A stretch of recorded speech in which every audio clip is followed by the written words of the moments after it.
Thank you. So I want to tell you a story about a date that I went on about 4 years ago. And like all lads, before going on a first date, you want to look as best as you possibly can. So I decided to go to the barber's. But I was a bit nervous, a bit apprehensive because it was a barber's that I'd never been to before. So I walked in there and I was greeted by a very, very hungover barber who, proceeded to tell me about all the antics that he got up to the night before. You know, he told me that he had too many beers, 8 Stella Artois to be specific. He told me that he had 2 shots of tequila, closely followed by 2 sambucas. He told me that he fingered a girl in the disabled toilets of Pop World. He told me that he threw up on his Uber driver on the way home. And finally, after this whole spiel, him chewing my ear off left, right, and centre, he says, "So, how do you want your haircut?" And I said, "In silence, you cunt." Did. Thank you. But then, okay, he cracks on with the job and he's bending down and he's really, really meticulously snipping away. He's using all his fancy gels and shampoos. He's got combs on the go. He's got about 2 air dryers on the go. And I say, "Listen, mate, how long are you going to be doing my pubes for? Because I've got a date to go to. Fucking Christ." Anyway, so it's that great British thing at the end of a haircut, isn't it? Where the barber shows you the back of your hair and they say, "Is that all right, mate?" And you politely say, "Yeah, cheers, thanks, mate." Now, at no point from when I walked in that barber's do I remember him asking to look like a fucking dickhead. But he certainly did it justice. Right, so up I get out the barber's chair, walk out looking like Sonic the fucking Hedgehog.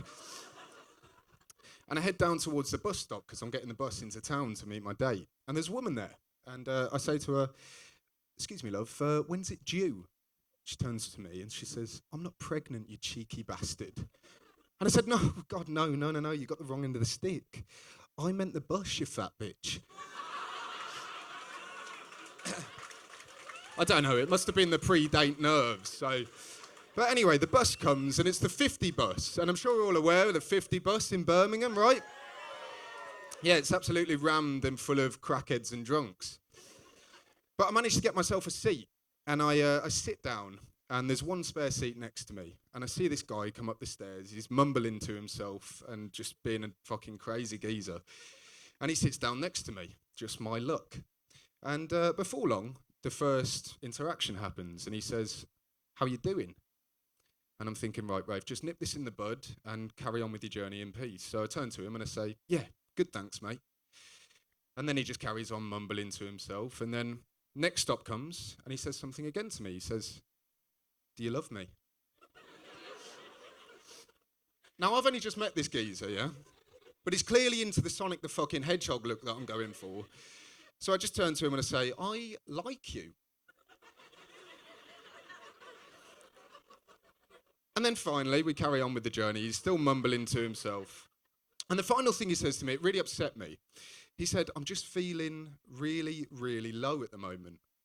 And I'm thinking, "Oh, fucking got to say something now, and I've got to help him." So I put my arm round him, as you do.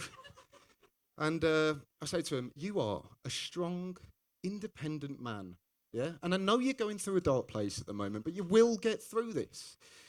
And at that moment, he turned to me, looked me dead in the eye, and he said, "I'm on the phone, mate." Fucking Bluetooth headsets, what a prick I looked, eh? Anyway, I get off the bus and I go into the bar where I'm meeting this girl. She's good looking, whatever. And I say to her, "I'm going to pay her some compliments, right? Yeah. So I say to her, "Your dress is absolutely stunning. You look really fit. And your hair, it's gorgeous." And then I'm thinking, "Rafe, slow it down. You're coming on a bit too strong. Maybe try a backhanded compliment. As they say, treat 'em mean, keep 'em keen." So I punched her in the face. No, of course I didn't. I'm not an animal. I said to her, "Your eyes are absolutely gorgeous, but your lips could do with some work." Yeah, in hindsight, I probably shouldn't have said that to a girl with a cleft palate. But you live and you learn. You live and you learn, don't you?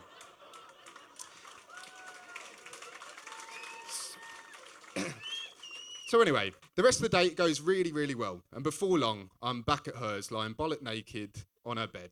Yeah, she's there too. I don't just go round to random people's houses and get naked and lie on their bed. Unless you want me to. No, but she says to me, Rafe, a tiny penis really isn't that much of a big deal. And I said, I'm not too sure. I kind of wish you didn't have one at all. Anyway, you can all imagine how the rest of that evening turned out. Been together 4 years now. Thank you very much for your time. I've been Raife.